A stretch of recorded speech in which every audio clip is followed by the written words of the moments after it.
Well, just like Phil's, we keep standing by you, bringing you latest updates, making the rounds in our Nigerian newspapers. And today being Friday, thank God, of course, it's Friday. We are ending the newspaper headlines for this week with the stories we'll be reading out this morning. Welcome to From the Dailies, where we look through the front pages of our Nigerian newspapers, get a perspective on the trending stories with analysis and feedback from you as well. My name is Victory Onyedikachi. Well, OLADAPO Konobi is my name. Good morning, Nigerians. Thank God it's Friday. Well, I've got me, the Punch and the Nation newspapers here this morning. Well, remember, there was a meeting in Abuja yesterday. Still consultations are ongoing concerning the new national minimum wage. And, well, we'll also talk about something, that is also germane.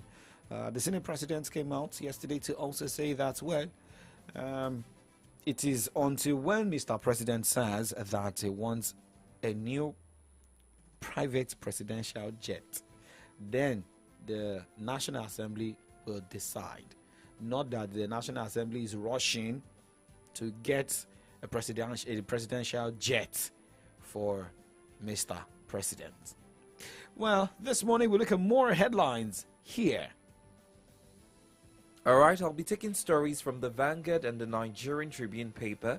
As you know, Fridays are usually open mic, so you get to react to stories that made rounds at the course of this week. So jump in on the conversation via social media platforms. We're live on Facebook as well as YouTube at Solutions939. As we reel out the papers as well, you can send in messages via the number 0904 422 2939. Shortly, the phone lines will be open as well for you to react to stories that are of interest to you. Let's get right into the papers.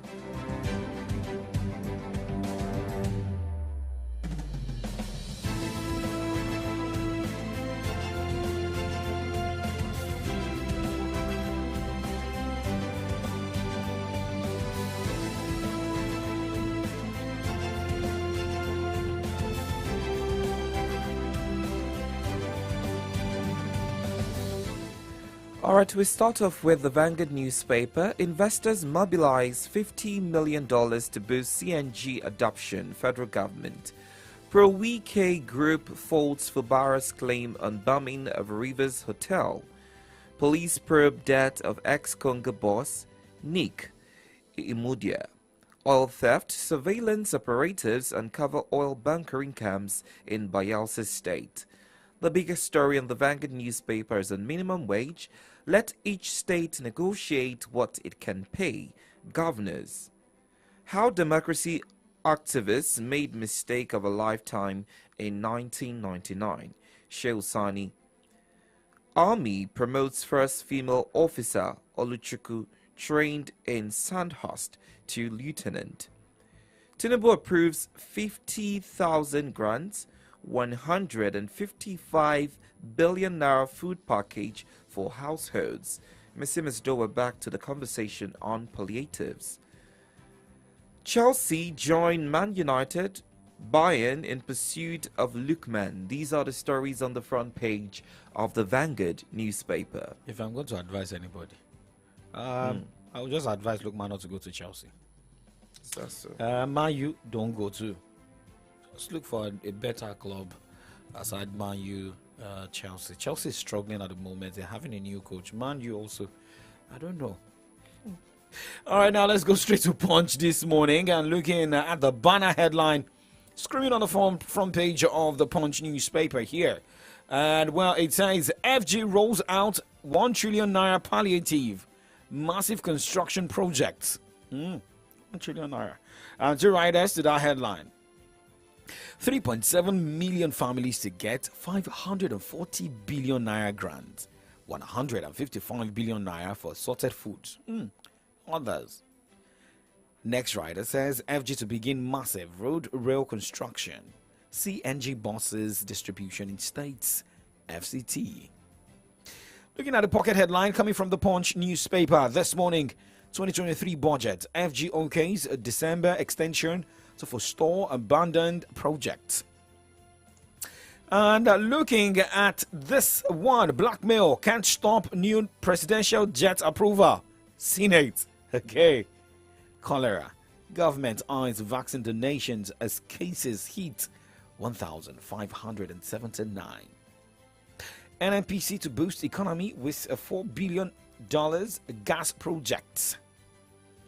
Looking at the shoe headlines coming from the Punch newspaper this morning. FJ raises fresh 284 billion naira as T-bills debt hit 10 trillion naira. Probe begins as ex-Conga CEO allegedly jumps to death in Lagos apartment. States should negotiate minimum wage. Southern governors. These are the headlines you can find from the front page of the Punch newspaper this morning.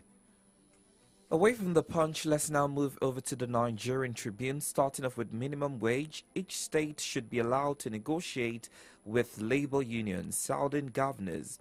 I designed my shoes, Oni explains why he doesn't wear wristwatches. EFCC chairman orders arrest of officers involved in Lagos hotel raid. Yahaya Bello seeks transfer of case to Kogi. Senate says no request yet for presidential jets.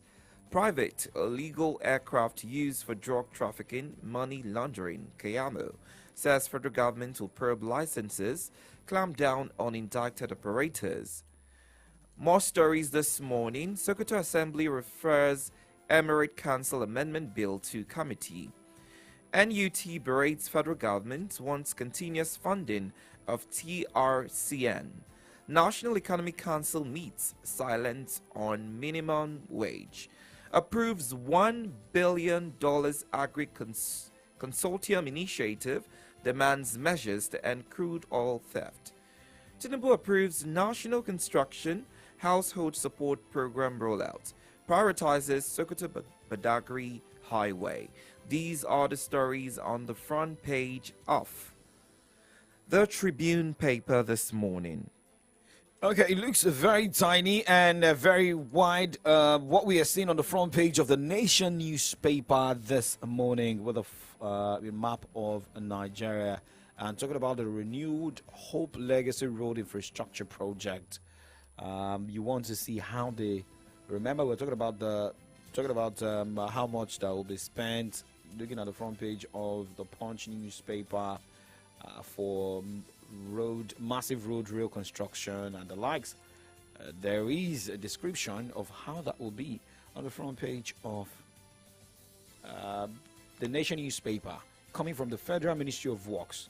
And that picture and the description says Federal Ministry of Works renewed Hope Legacy Road Infrastructure Project. Okay, but looking at the carpet lines coming here, Tinubu rallies governors on massive food production. President backs urgent results-oriented agri plan. People are hungry. Federal government slashes CNG conversion cost by half. Surveillance operatives uncover oil theft camps. You can also look at more here this morning. And this one says the governors to work with federal government on minimum wage. EFCC seeks to jail SANs for contempt over failure to produce bail. But EFCC still needs to come out to tell us some other security officials who stopped the arrest of Yaya Bello. Federal government, this and more. Okay, federal food insecurity and the cost of living crisis. You can see there's a special report from the Nation newspaper this morning. So this morning's edition is going to be more explosive, yes, and explosive as well. We start with the interview of former Speaker of the Lagos State House of Assembly, that is Kuforiji, who came out yesterday to say that Nigerians need reorientation, believing that every politician is always getting a piece of national cake, and every politician is corrupt. But remember, this same Kuforiji has been going through EFCC, case, for the past few years, but finally got discharged and acquitted by court. And also talking about the support for President Bola Tinubu's economic agenda and his administration. Here is former Speaker of Lagos State, House of Assembly, Kuforiji. The people we elect into office are from amongst us too. And the people who elect others into office, what are their expectations? Look, everyone in your family, everyone in your neighborhood, your constituency, believes that when you are even in office, you are there to go and get their own portion of national cake to come and distribute to them. These members that we continue to condemn and so on, what they suffer individually in the hands of those who elected them or those who did not even participate in the election process could be harrowing sometimes too.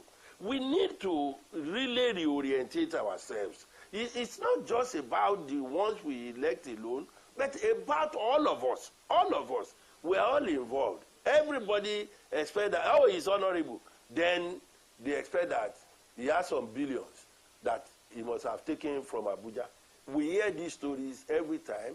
And, of course, the fifth columnists are always there, sending out the very wrong things at all times. The honest truth, virtually everywhere in the world, when you have your people elected to lead you, some higher level of security is provided around them. And I don't think I know of any country where the president is left as free as the ordinary citizen for the office. And in this case, like many other things, some people exaggerate situations that we find ourselves. To the best of my knowledge, Mr. President and his team are really trying hard to get Nigeria out of the woods. Yes, there is no gain without pain. If we believe that everything should be subsidized by government, everything should be provided by government, and we are not ready to really buckle up, to really suffer the pain for a short period in order for us to have a rosier future. Too bad. There is no way we can go through this and not suffer some pains before we get the gains. But I know that tomorrow looks better with this present administration and what Mr. President and his team is doing.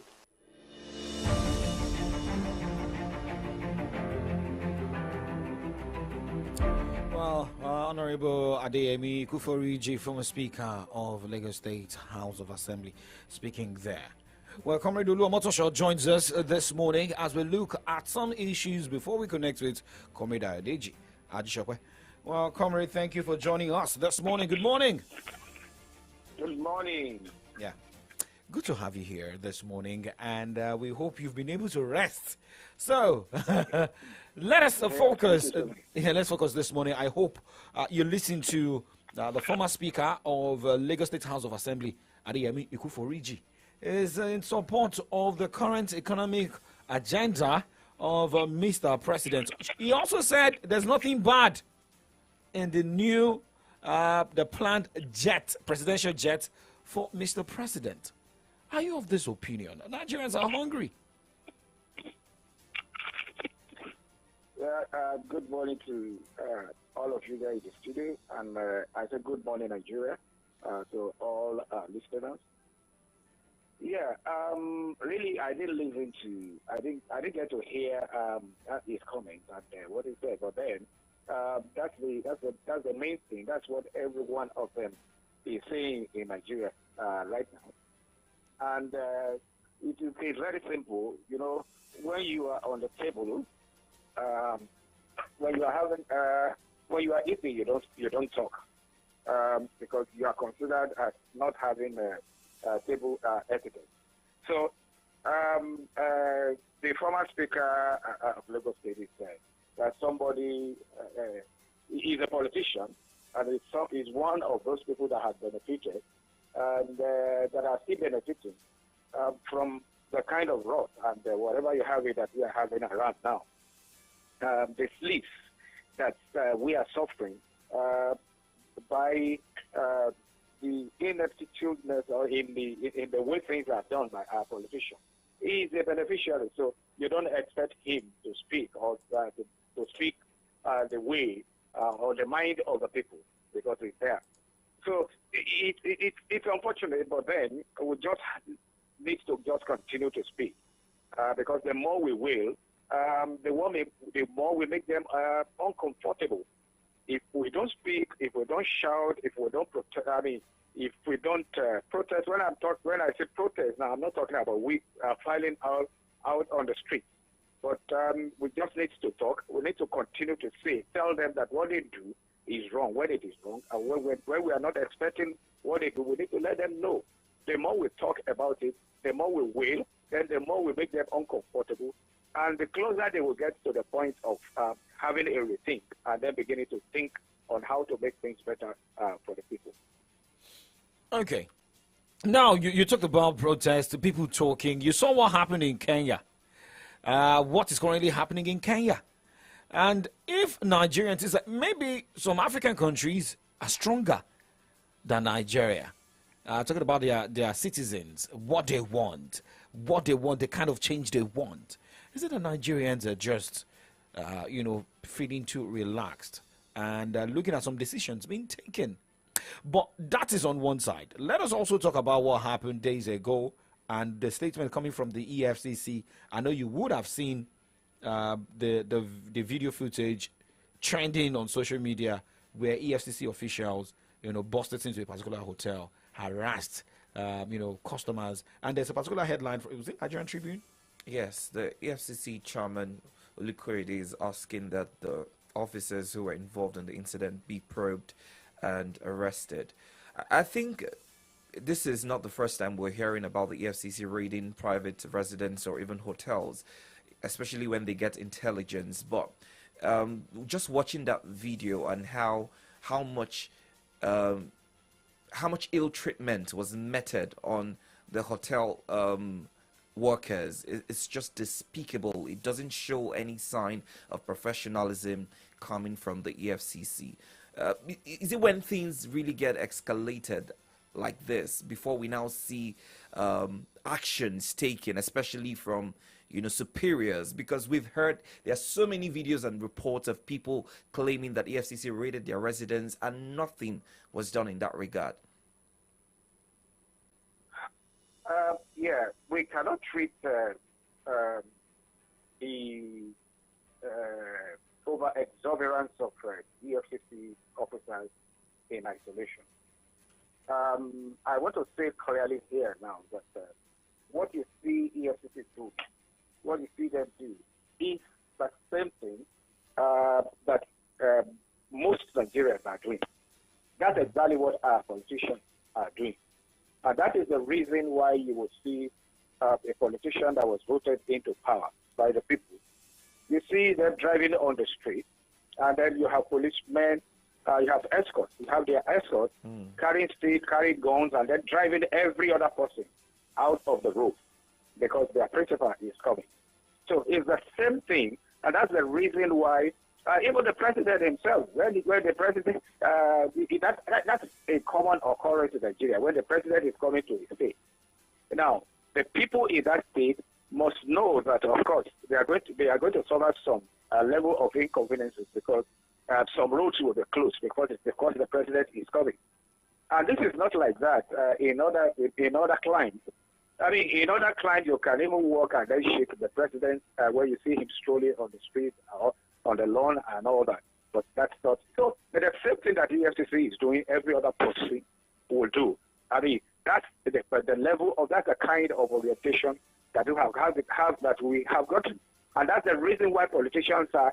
Why they treat us the way they do. They lord it over us. It is the same thing. Give any Nigeria in power today.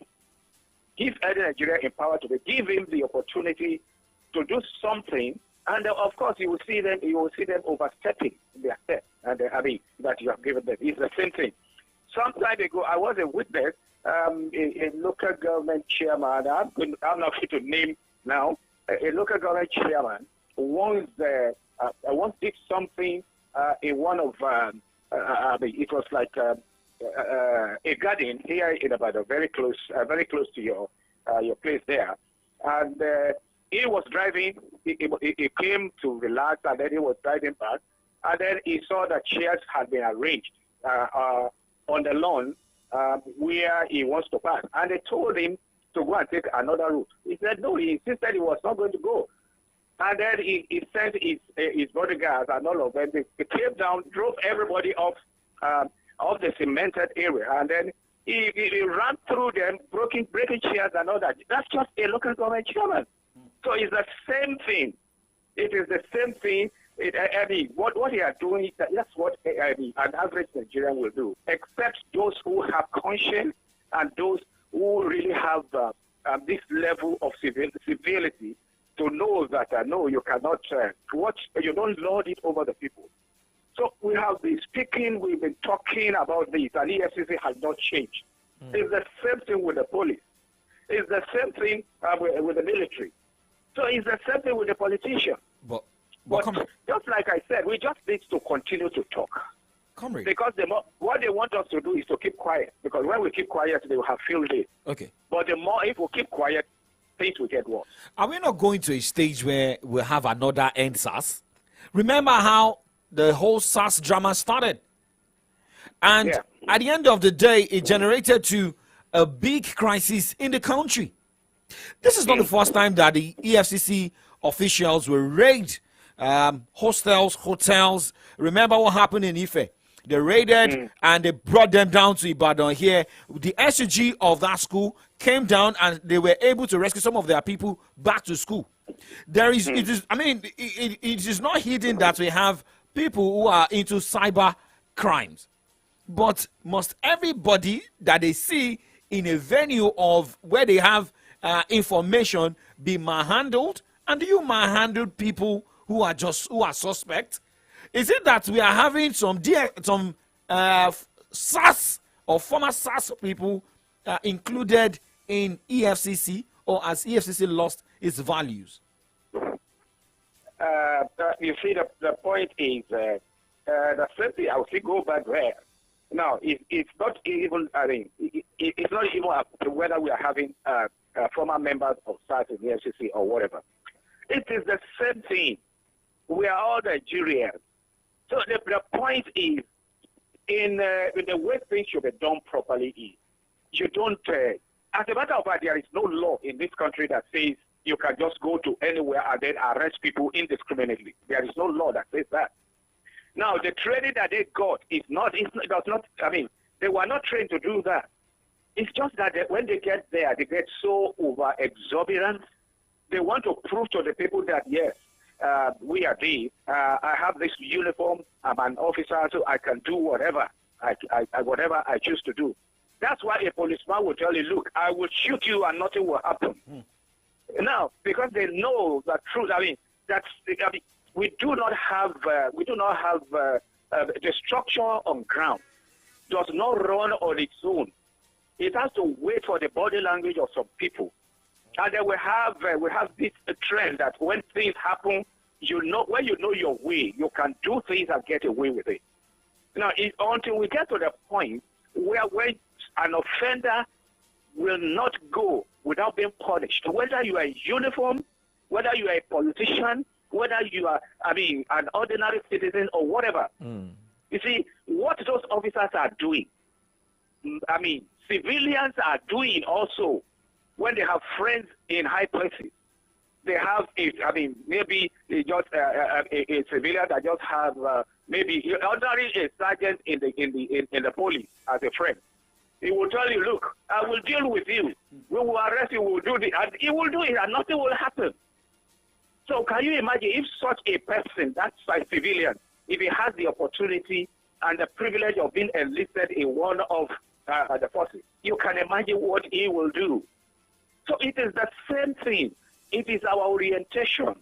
And for that to change, the leadership needs to take drastic action. And then we, the ordinary, the bloody civilians that they will call us, we also need to, change our focus, change our orientation ourselves, concertedly, just to say, look, the way things are doing in this country is not right. So we need it has to change. And until we decide to do that, our politicians will continue to run, the way they are doing. Because they know that nothing will happen. Of course, they have the power. They have the power to do and undo. And when we ask them, I mean, they will tell us, look, I mean, we are doing we are doing the best that we can do. And that's why a politician will tell you that the country is peaceful. There is no hunger anywhere. And now, before you can make a pot of soup for 3 now, I mean, you'll be looking for, I mean, if you are going to use tomato, use all that, God helps you, that 10,000 will be able to do that. And yes, they will tell us that, no, the country, I mean, everything's okay. But yes, they will buy, I mean, vehicles for over 100 million and all that. And they'll tell you that, look, do you expect us to walk? Do you expect us to work? It's not as if it doesn't have cars. They don't, as if they don't have cars before contesting election and they're winning and getting there. So it is our orientation, and a government that is, I mean, I just hope that this government will get to understand all of this. We need to teach ourselves. It's not about education, no. It's not about education. It's not about you going to school, being within the 4 walls of a class. No, it doesn't. Even educated person, in quote, will do the same thing that these people are doing out there. Now you just drive in and then somebody just come and bash your car, you are talking. Then he will come down, speaking Queen English and tell you, do you know who I am? Do you know who I am? And things like that. So it is an endemic thing. And until we get to the point where we change our orientation, and me, concertedly, all of us just decide to do that, things may not really change. Things may not change.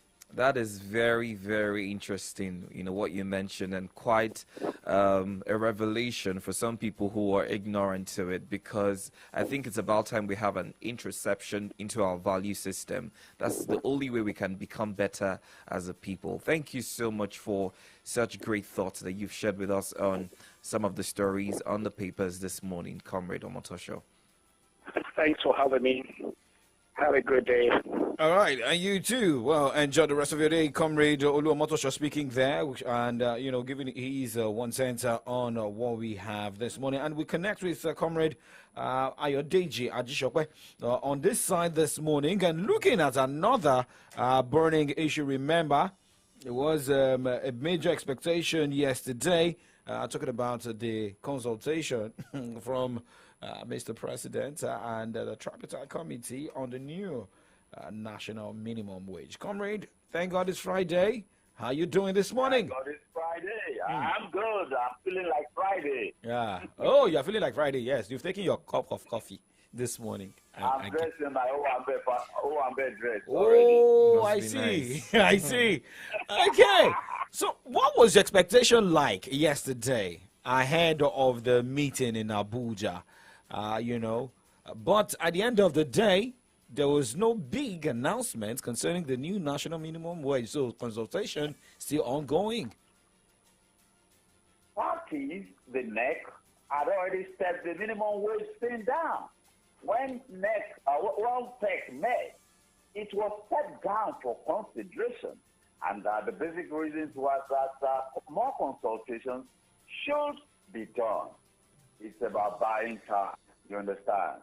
It's about reaching out to the key stakeholders, labor especially, and of course organized private, and of course the governors, the governors. Apparently there will be behind the scenes, discussions that we are not privy to that took place at that next meeting yesterday. The governors were there. Those governors that were not there, the deputies were there. And of course, if the deputies were there, they had clear mandate. And of course, the influence of the Governors Forum in Nigeria. In fact, the Southern Governors Forum said that states should be allowed to negotiate minimum wage. People are not watching it. There's a proviso that is likely to be added to the new minimum wage, that whoever employs 200 workers and above is the one liable to pay. The current, it's no longer current, it has lapsed. The previous bill act says if you employ 25 and above, you are liable to pay. But they are stepping it up now. And the essence of what they are trying to say is that they want to exclude small and medium-scale enterprises from being compelled to pay. And the reason is that they are the backbone of the economy.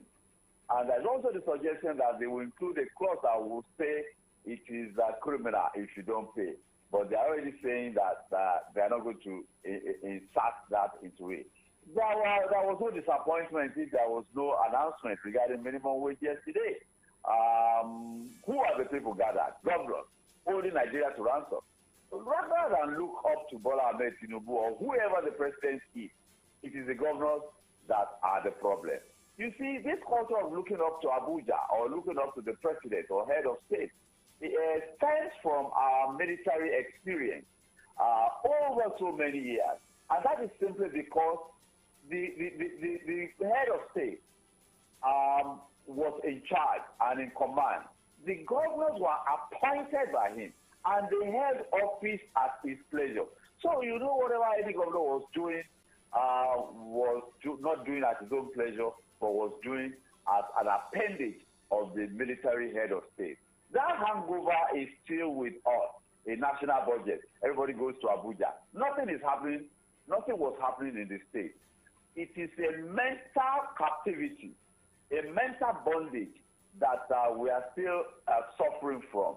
Just like we don't understand how the parliament works and the role and the importance of parliament in democracy. Parliament is the bedrock of democracy. So we have to unshackle ourselves mentally and psychologically from the past. We are not even in the present. We are mostly living in the past. Not to talk of now moving into the present. It is only when you move into the present that you can look into the future. Anyone living in the past is not in the present. And you are not in the present, you cannot envision a future. That is a major challenge. Okay. Well, Comrade, let's talk about, you mentioned budget, and there's a headline saying the 2023 budget, federal government okays December extension. So they're moving the budget of 2023 from June, extending it down to December. So it's going to be running concurrently with the 2024 budget, the 2023 supplementary budget, and the 2023 budget in itself. I find that really amusing. How would that play? It would mean that we might actually have 4 budget running, because when we get to supplementary budget for 2024, that will be joined as well. Well, if it is supplementary, it becomes a part of the budget. It is being provided for as a supplement. So we have 2 budgets running concurrently. So we extended from December to March, and then March to June, and June to December. How do you have 2 budgets running? You see, it is a tactic. When the financial year ends, I have never had it anywhere in the world, 2 budgets running concurrently.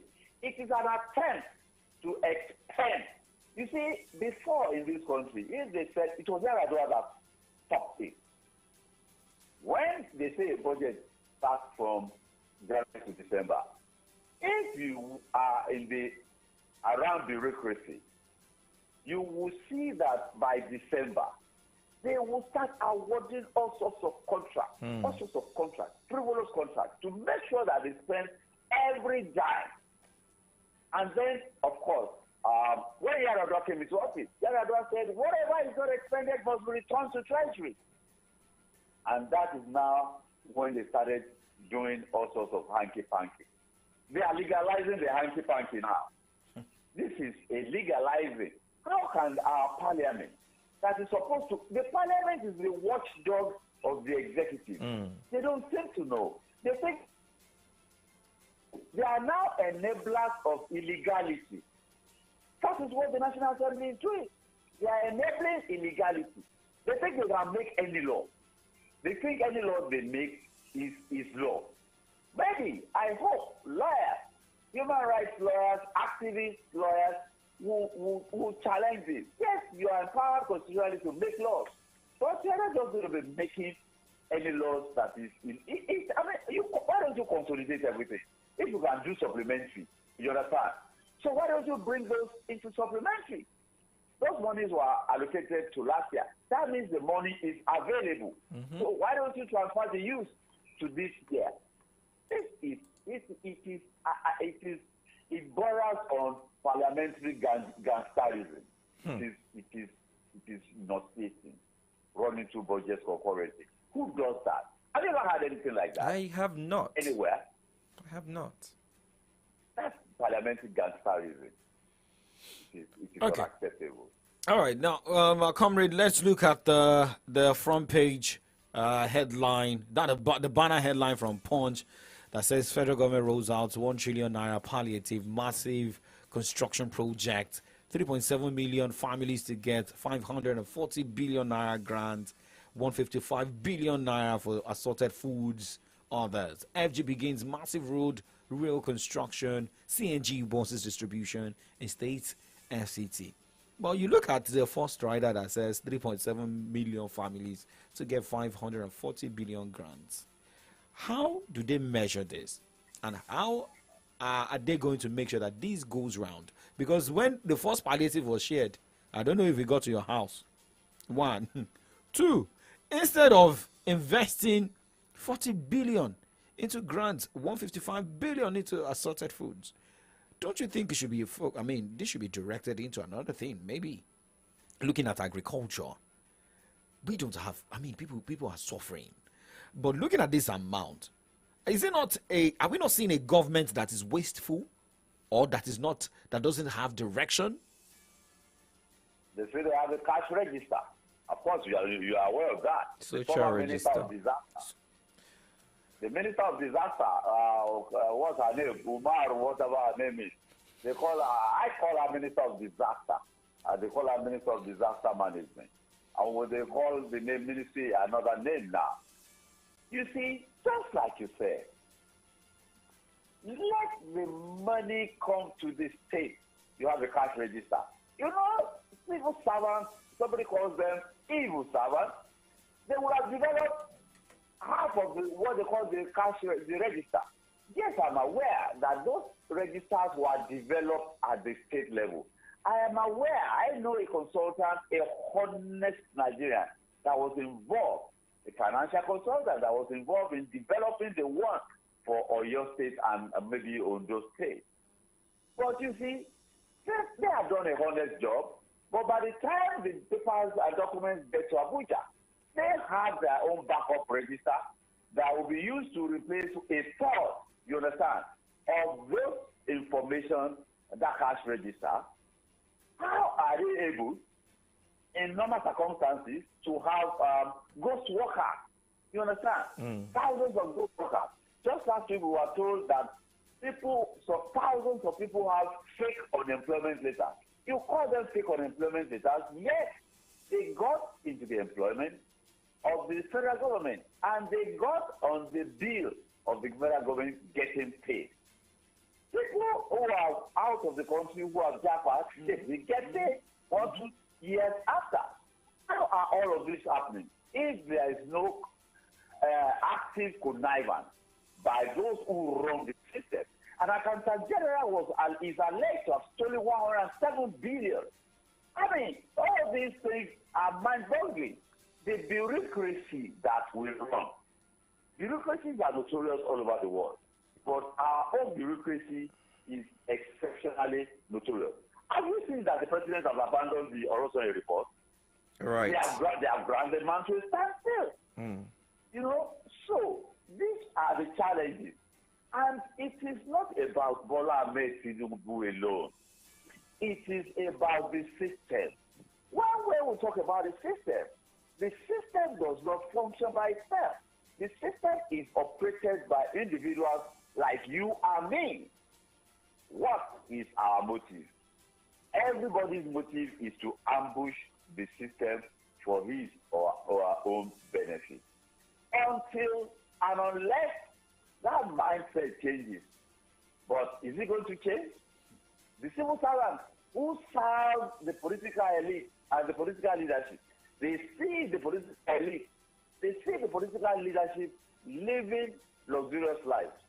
Did you hear that last week they ordered for car tires, bulletproof tires, worth about 400 million naira?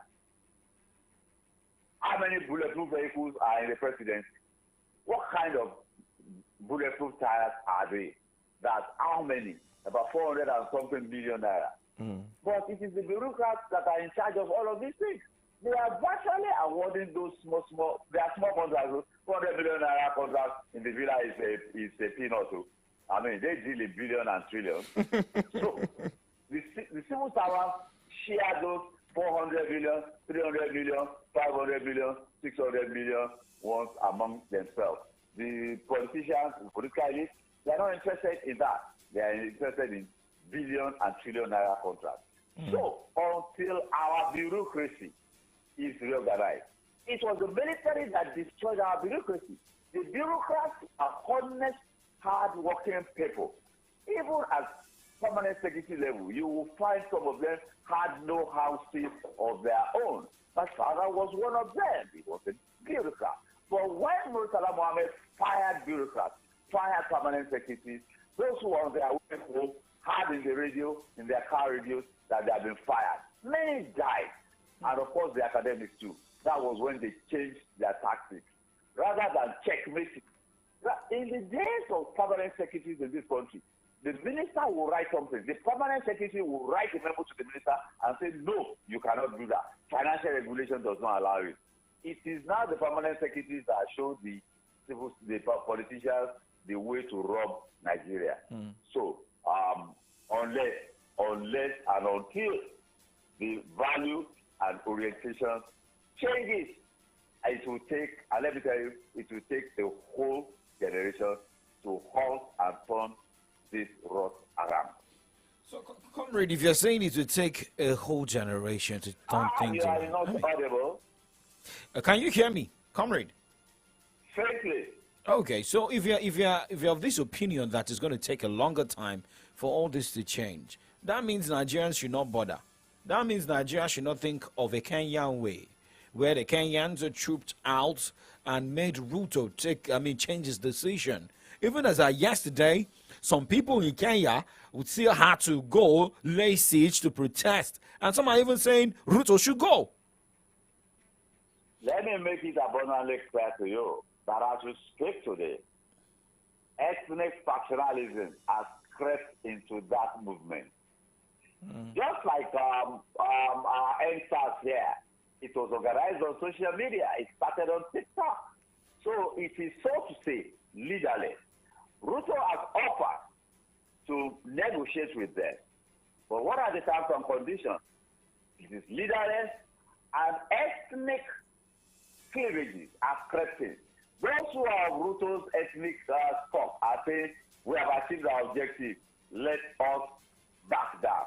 Some are saying, no, let us address more fundamental and grievous issues. What we just addressed was symptomatic of the rot. Let us address the rot.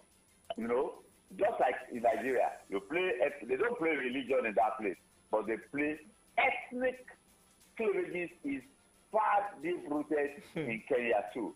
So Right. it's already affected that movement. But you see, hunger does not know religion. Hunger does not know ethnicity. Poverty does not know religion. Poverty does not know where you are from. Hunger will strike you if you have no means of ameliorating it. A hungry man is an angry man. An angry man is not a rational, reasonable, logical human being. Yes, it might be difficult to sustain. It might be difficult to even put together. But don't rule it out. Somebody was telling me yesterday that the momentum of NSAS that culminate, that produce obedience, you understand? That they are just lying in wait, and they will be smarter and wiser now. You understand? Smarter and wiser. NSAS, obedience, they will be smarter and wiser now. And you can never know in which direction they will make themselves available in 2027. So, don't rule it out. Don't rule it out. Don't rule it out. It is not over until it is over. Well, I hope we don't have a replication of what happened in 2020 with the ancest movement. But be that as it may, let's wrap up with this. Senate President Godswill Akpabio has said that no blackmail will stop the approval of the presidential jet, right? And he's saying that they're very concerned about the presidency and his welfare, as well as they're concerned about Nigerians. But he's saying no blackmail will stop the approval. So if the president requests for a jet, it will be approved immediately. So my question is, who are the blackmailers that the Senate president speaks of? You see, I said it on this platform. The choice of words of the president, of the Senate president, leaves a bad taste in the mouth. You see, when you are at certain level, not even as a broadcast journalist, your choice of words have to convey exactly and precisely what you mean. Right. You must never choose words or deploy words that will leave room for speculation, that will leave room for, people adding or subtracting from what you have said. What is the meaning of that? No amount of blackmail. Who is blackmailing who? Over what? You say there's a suggestion that the presidency needs a jet. But the question is, the 747 that the American president used, there are two of them. That is the main one and the backup. They are Boeing 747. They have been in use since 1990, 34 years. You see, aircraft are not counted by number of years. More so the one that they have now, and the main one, is only about 20 years old. But that notwithstanding, how many hours of flight has it done? Has it done up to or more than the presidential jet Air Force One in America? And then, in aircraft management, age does not matter. It is the maintenance. There is the B and C maintenance levels. This one is a major overhaul. And everything is measured. The maintenance is done as a result of the number of air hours it has done. Even these cars that we drive, I grew up to know that when my father took his car to UTC, you may not know about that. There was a company called UTC and RT Briscoe. Every time he left, they will put a sticker on his door. Next maintenance will be at so kilometers. It used to be at intervals of 5,000 kilometers. You change there's what they call routine maintenance. And then there's what they call a major maintenance. And they are calibrated according to the number of kilometers you have done. Of course, nobody does that in Nigeria anymore. Everybody just drives around without maintenance unless you hear one noise coming from your car or unless the car stops on the road. You can't do that with the aircraft because there's no parking space in the air. That means you are coming down, out, of course, in a gulf of fire. So nobody wants that to happen to the president. But the president of the Senate should realize that is number 3 in the line of succession. He's a legal practitioner. He has been a governor. He has been a commissioner. For God's sake, his choice of words should show maturity and the position he occupies in the Nigerian political space. He is the head of the joint chambers of our parliament. And he should not forget that we are 200 million people plus. And globally too, every 5 black men you see, 1 is a Nigerian.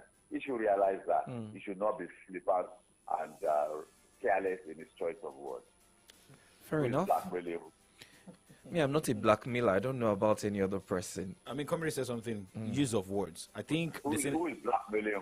I think the Senate president has not been, it doesn't know how to economize his use of words. Actually, and if they were going to be, up to the task, would they not call for a report on the maintenance? Give us a report of the maintenance in the past 6 months. They can't call up anything. Oversight.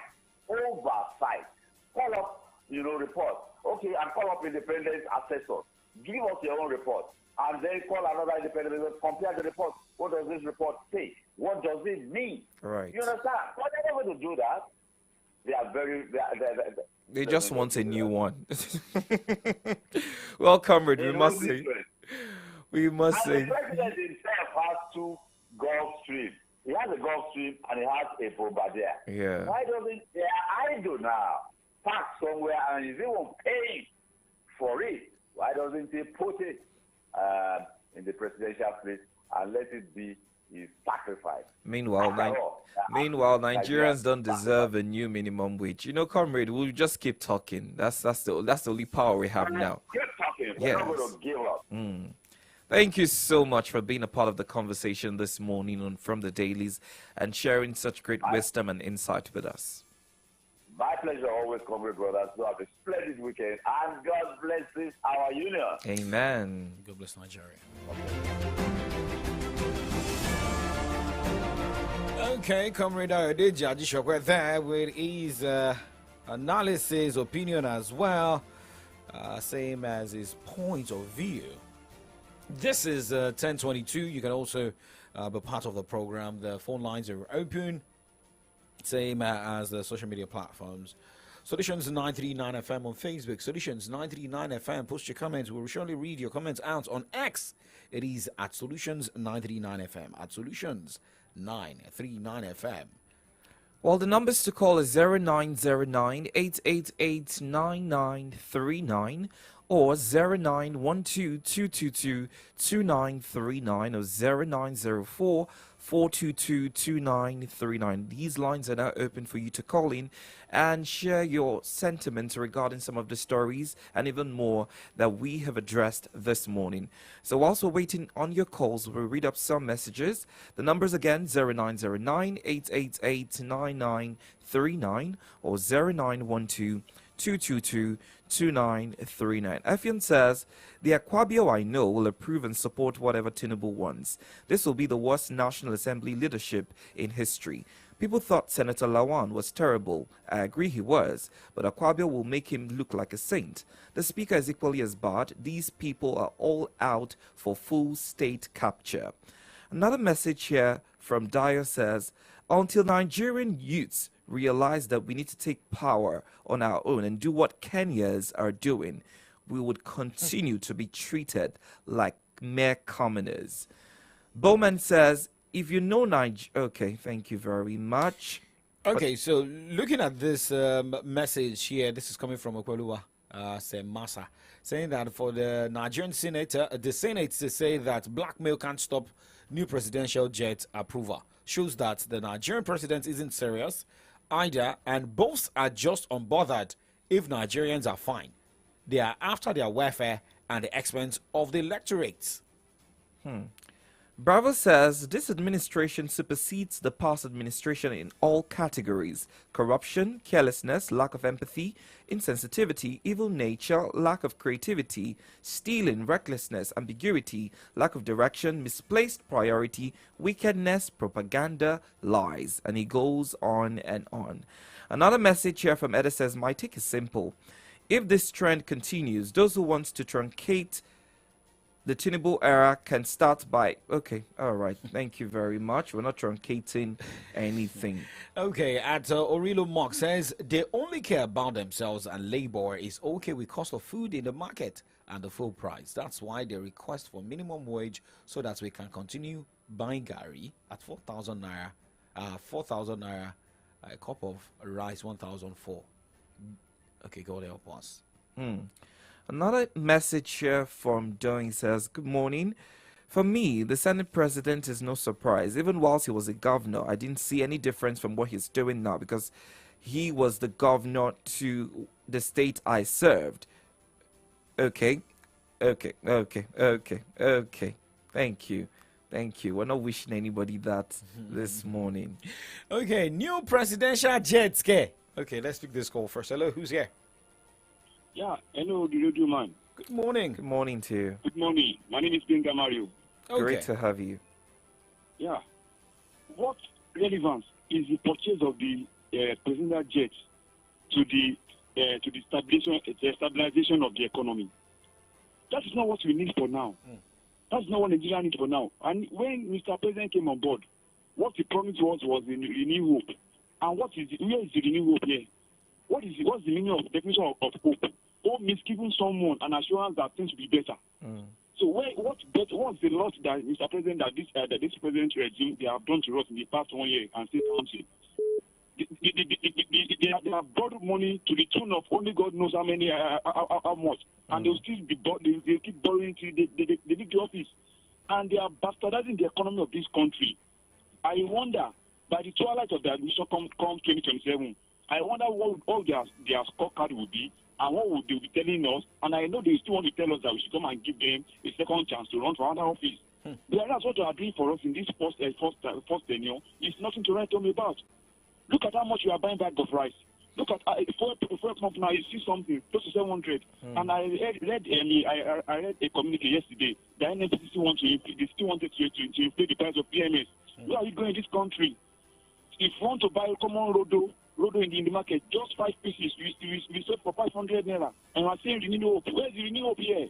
I think Mr. President should just have to look inward and let them cut wastages. Once they cut wastages, they have more money to do what to use to run the government. And let them look at the number of essays that they are having. Let them also slash it, because if they're having an essay you should have a social advisor, and the trend continues like that, and they're using the government money to service those essays, numbering about how many are they. And none of these essays are collecting minimum wage. They are not collecting minimum wage, except the workers are collecting minimum wage. And the minimum wage just 2 weeks ago, Zamfara was paying 30,000 naira. It's earlier before then it was paying 7,500 naira. So now what are we now saying? Today they said they are going to pay 60,000 naira as minimum wage, and some governors said they cannot even pay it. And this is a country whereby the governors are using almost 500 million naira to eat in 3 months. So I think that they should just cut the wastages. Once they are able to cut it with the wastages, things will be normalized. Okay. And even those are the pitch of cars that they display whenever they are going out, let them reduce it to maybe 2 or 3. Okay. So those are the things. Those are the areas in which our money are being. Those are the areas in which that our money is being siphoned on. Thank you. Thank you. Let the president back on track. Let them back on track. Cutting wastages. The real hope that he promised up, and when he was campaigning. All right. God bless and keep it. Thank you very much. Thank you so much for your contribution. Looking at our time this morning, we won't be able to take much calls because we have to wrap up the show here. But when subsidy was removed, so I think new presidential jets. These people don't care about the citizens of this country. You bribe those senators with vehicles of 180 million and each, and now it's your time to buy new presidential jets. What happened to the ones there, Ogal? New palliative every new market day, and none of my family members have received it. I haven't received it. These are some of the comments we're seeing from Nigerians. I hope that the next one they are about to share will get to some of us. Maybe that way we can have an assurance or a renewed hope that the money is not being siphoned into personal pockets. And by the way, AM Update makes a return to on Monday. Did I just say tomorrow? No, I almost said tomorrow. On your own. On Monday, 9 o'clock, we kick off Sports Show, and we start newspaper headlines and review by 9:30 a.m. My name is OLADAPO Okunubi.